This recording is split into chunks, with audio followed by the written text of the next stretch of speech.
The Supreme Personality of Godhead, by his inconceivable supreme energy, time, causes the interaction of the three modes of material nature, and thus varieties of energy become manifest. It appears that he is acting, but he is not the actor. He is killing, but he is not the killer. Thus it is understood that only by his inconceivable power is everything happening. My dear Dhruva, the Supreme Personality of Godhead is ever existing, but in the form of time, he is the killer of everything.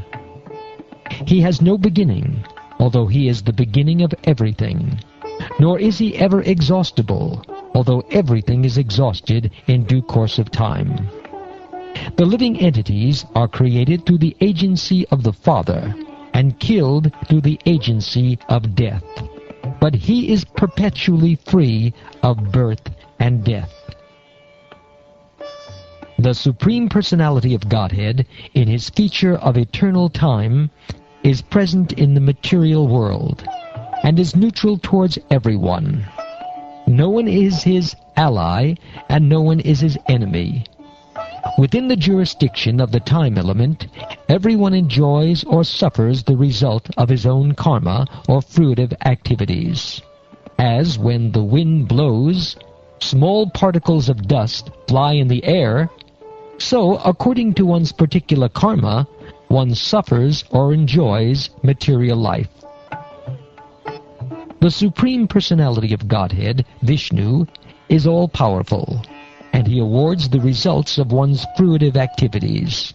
Thus, although one living entity's duration of life is very small, whereas that of another is very great, he is always in his transcendental position, and there is no question of lessening or increasing his duration of life. The differentiation among varieties of life and their suffering and enjoyment is explained by some to be the result of karma. Others say it is due to nature, others due to time, others due to fate, and still others say that it is due to desire. The absolute truth, transcendence, is never subject to the understanding of imperfect sensory endeavor, nor is he subject to direct experience. He is the master of varieties of energies, like the full material energy, and no one can understand his plans or actions. Therefore, it should be concluded that although he is the original cause of all causes, no one can know him by mental speculation. My dear son, those yakshas who are descendants of Kuvera are not actually the killers of your brother. The birth and death of every living entity are caused by the Supreme, who is certainly the cause of all causes. The Supreme Personality of Godhead creates this material world, maintains it, and annihilates it in due course of time.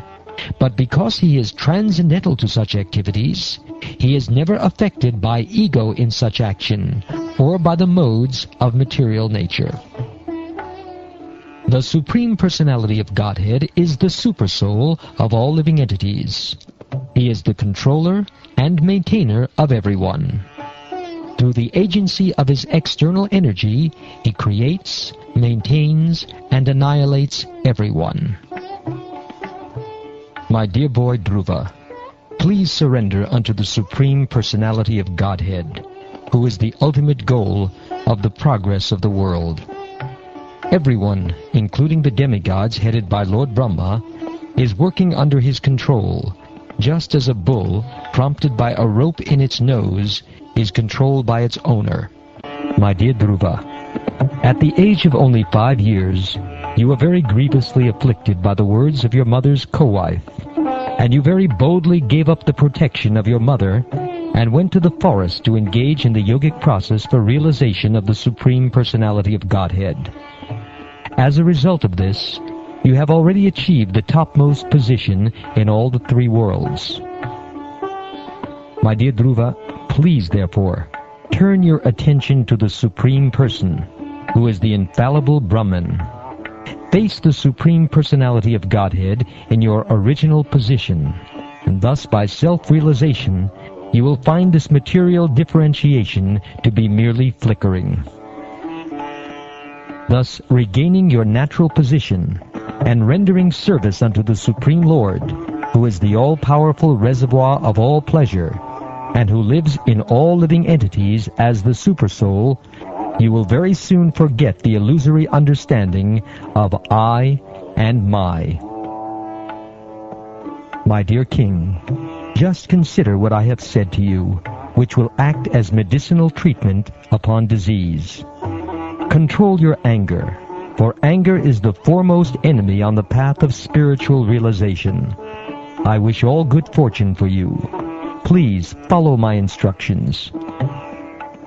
A person who desires liberation from this material world should not fall under the control of anger, because when bewildered by anger, one becomes a source of dread for all others.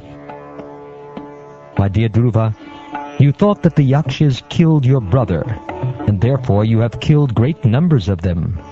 But by this action you have agitated the mind of Lord Shiva's brother Kuvera, who is the treasurer of the demigods. Please note that your actions have been very disrespectful to Kuvera and Lord Shiva. For this reason, my son, you should immediately pacify Kuvera with gentle words and prayers, and thus his wrath may not affect our family.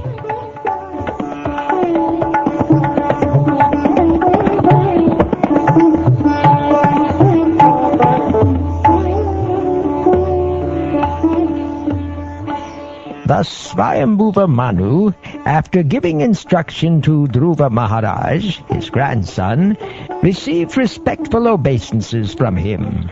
Then Lord Manu and the great sages went back to their respective homes.